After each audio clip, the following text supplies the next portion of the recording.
Sifat tidak amanah ni sebenarnya adalah tanda kehancuran dunia. Perkara ini pernah disabdakan oleh baginda Nabi SAW apabila manusia telah mensia-siakan, tidak bersifat amanah, maka Rasulullah kata nantikanlah hari kiamat ataupun nantikanlah saat kehancuran dunia. Lalu para sahabat bertanya, macam mana yang dikatakan amanah itu disia-siakan?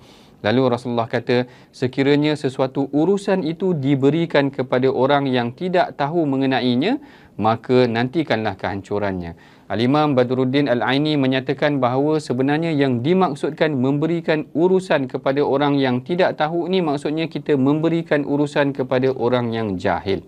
Kalau orang yang jahil itu memegang satu tampuk kepimpinan, sebenarnya dia punya kesan dia adalah lebih ringan berbanding orang yang tidak amanah. Kerana orang yang jahil ini, maknanya dia mungkin efek daripada diri dia sahaja. Tetapi kalau yang tidak amanah, dia akan efek ni kepada seluruh masyarakat. Sebenarnya masalah orang tidak amanah ini, orang mengambil rasuah ini bukan sahaja berlaku pada zaman kita pada hari ini.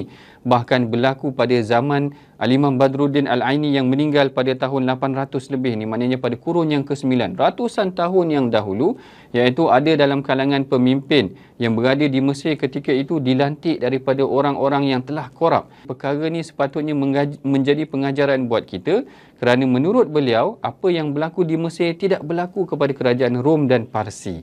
Seakan-akan sifat integriti itu ada pada sesetengah bangsa yang tidak ada pada pemimpin Islam. Ini yang dia tekankan.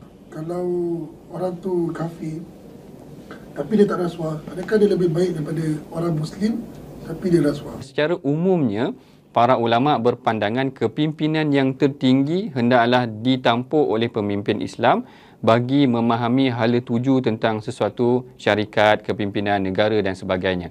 Tetapi kepimpinan bawahan, maknanya seperti manager ataupun pengurus dan sebagainya, dibenarkan, dan andai sekiranya mereka berintegriti, sudah pasti kita anggap dari aspek itu mereka lebih baik. Kerana inilah yang disebutkan oleh Al-Imam Badrul Aini itu tadi, apabila dia bandingkan kejadian insiden yang berlaku di Mesir, apabila ada qadi, hakim yang dilantik daripada golongan yang mengambil rasuah, maka dia bandingkan, dia kata kerajaan Rom dan Parsi tidak berlaku sedemikian. Lalu seakan-akan Al-Imam Badrul Aini kata apa yang dilakukan oleh Rom dan Parsi, maknanya negara-negara yang bukan Islam ni, seakan-akan lebih baik daripada apa yang berlaku dalam negara kita, dan inilah yang sepatutnya kita belajar. Bahkan sepatutnya inilah yang kita lakukan kerana Rasulullah dah ingatkan. Cuma orang Islam sahaja yang tidak beramal dengan apa yang telah digariskan oleh baginda Nabi SAW. Di penghujung hadis ini Rasulullah menegaskan sekiranya amanah itu disia-siakan, maka kita sebenarnya menanti ke arah kehancuran.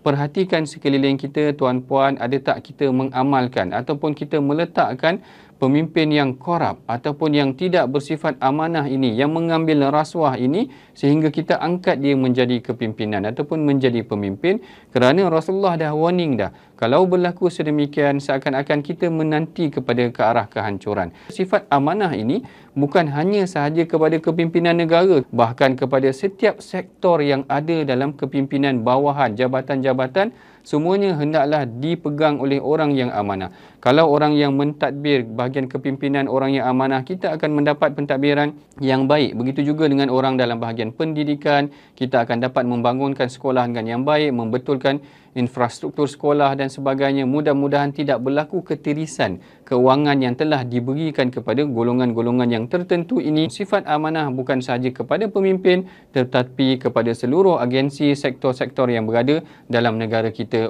Perangi rasuah, teladani Rasulullah SAW.